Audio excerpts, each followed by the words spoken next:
Hi everyone, welcome back to Wise Spiritual Awareness. For those new to our channel, my name is Nate, and I want to pick up on where we left off. But before moving on, I want to add a little thought. We are all living our daily lives for however long that we're allotted here on this planet, and we are all hoping to have success while on our journey. Unfortunately, many go through life with no focus on that which really has purpose. For some, it's just here to eat, drink, and be merry. Very illogical, but okay. But for the rest of us, we know we're living in pretty crazy dark times.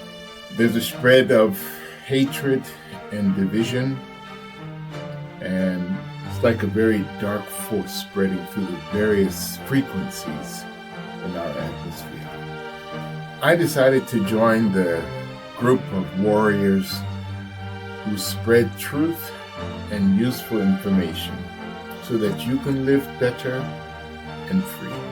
So today I want to take you back in time, a little back in time, and touch on a few topics and hope you will be inspired from our information. We all have a story as humans on this planet, and like with all stories, there is a beginning.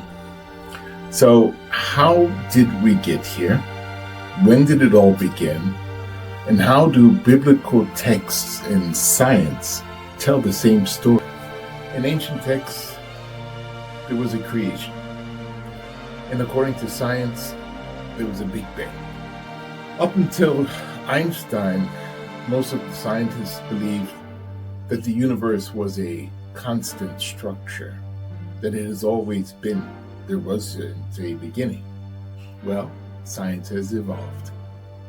The measured abundances of our elements, the observed expansion of space, and the discovery of the cosmic microwave background, which is the CMB, support the scientific findings and views.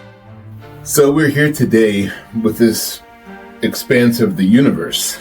But how big was the universe when it first was recorded, or how after the initial burst of energy? Was it the size of a basketball? Was it the size of a nut? Or could it be that it was the size of the pupil of an eye? Well, many scientists say it was the size of a pupil of an eye or mustard corn or whatever. And you and me and the potential of all of this in our universe was compact at that small little seed.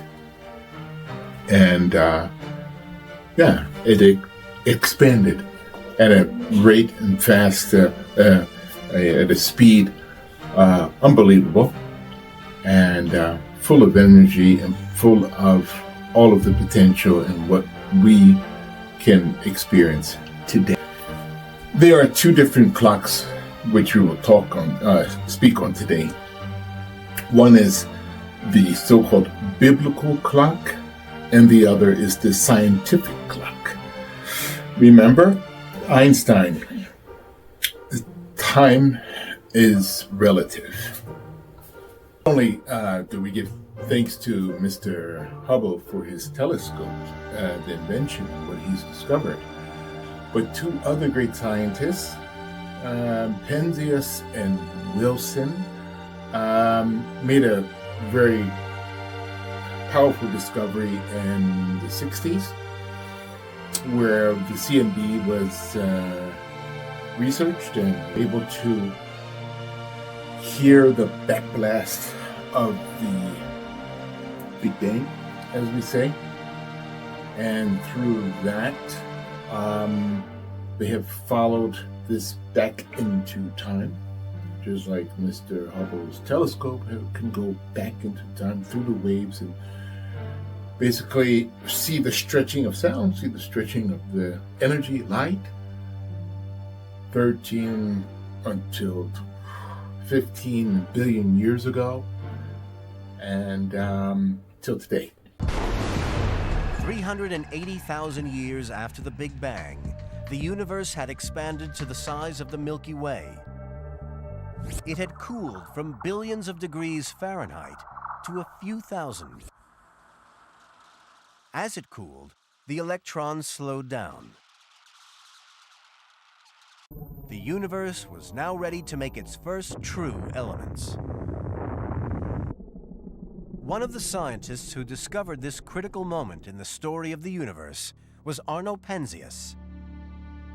1963, 30-year-old Penzias and his 27-year-old colleague Robert Wilson began work on a new antenna in New Jersey. Initially, they were only studying cosmic radio waves, but they would stumble on one of the greatest discoveries of all time. As they started to test their equipment, they detected an unexpected background noise. The Hubble, CMB, through Mr. Penzias and Mr. Wilson, method and fossil study. Through these alone, we can read history. As I mentioned, this is our universe. And if you can imagine a cone just spreading out, okay? Coming in, beginning, spread out. And so if we say Earth is about here from the beginning, which is about 400 billion years, this is when Earth started, and we have a 24-hour period of day. Saturn, which is further away, would have something like 11 hours. And then again, you would have the planet Mercury, which is then closer, would have about 1.4 hours is a day. You can look that up in Google or whatever. Now, looking on the right side of our screen, we have the Bible account, the biblical account of creation, okay? The ancient scripts, the days of each creation or phase. And there's the third day or the third phase, however you want to term in which terms you wish to choose. We have then this water receding from all over, and then there's land and vegetation. And on the fourth stage or day, you have the luminaries, the sun, the moon, the stars, and the planets, and what have you. And on the fifth day, you have the first life, you have or aquatic life and birds. On the other side, the science Big Bang theory, you have 13.8 billion years ago was that first, initial burst of energy. Light breaks free.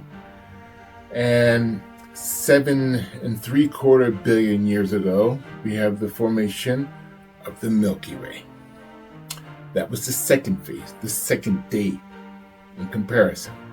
And on the third phase, the third epoch, the third day, the Earth in this phase is about 3.75 billion years ago. We know that the planet Earth is about 4 billion years ago. So 3.75 billion years ago, the Earth started to cool, and then water and life forms begin.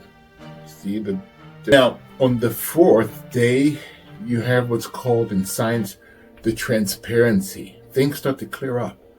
And just like on the fourth day, you have the luminaries, the stars, and what have you, which are set in place, as it says. They were set in place. But in science, it's like, wow, okay, we see some lights going on up here. But think about something. Up until this fourth phase, the sun and whatever, according to the biblical side, comes into play. So first day, second day, what is a day? Is a day the sun going up, sun going down? Is it that light? There's a lot to understand on that. Anyway, so then we come to the fifth phase, or epoch, or day. About 750 million years ago, multicellular animals start to develop, and about 250 million years ago, 90% of life is destroyed. Which life? Dinosaurs and whatever was around at that time. And after that, then the land responds and repopulates with hominids and humans. Hominids and humans. So similar to looking like humans, but they weren't fully human. Okay, you'll just go into any science museum and you'll. So looking at both sides, you will see similarities. You could take this subject or this information and really go deep with it to pinpoint exactly the eras of what was developing within our earthly count of time, 13 billion years or whatever. But I won't go in too much further on that at the moment. I think that's enough for now. But just one more thing. So as I mentioned, time is relative, and people celebrate time or the beginnings of a new year in different types of ways. In America or the West, it's celebrated at the 31st of December and the 1st of January with fireworks and things like that. The fireworks are not really dealing with the Big Bang because 2025 years ago or 2024 years ago, there wasn't a Big Bang. It was a lot longer than that. That is a different type of celebration. In parts of, like in China, the New Year is celebrated more like a lunar calendar, celebrated the end of January and February. And in Persia, which Persia is basically Iraq, Iran, and Syria partly also. That was all Persia. The New Year begins in spring, end of March. And in Africa, it was pretty much in September, which is ending. And which is a celebration, just like in Israel, the celebration is starting in 2 days, and it fluctuates also September, October, and these are all celebrating the birth of the universe. Just like we celebrate a birthday, everyone gets older. I'm 62 years old. I'll be 63 in December, and maybe I'll get the opportunity to celebrate it as well. And we should think on that. What are we celebrating? The birth of the new year, that we go back to where we have come from, this energy, this powerful big burst of energy with all these different elements and the wonders in our body, the wonders in the world. We need to just take in retrospect everything, think about things, how we live and how we treat ourselves, how we treat our neighbors and our world, more in a positive energy, and then there's hope for the future. Wish you all the best, and hope you'll follow us on the next clip of Why Spiritual Awareness. Thank you very much.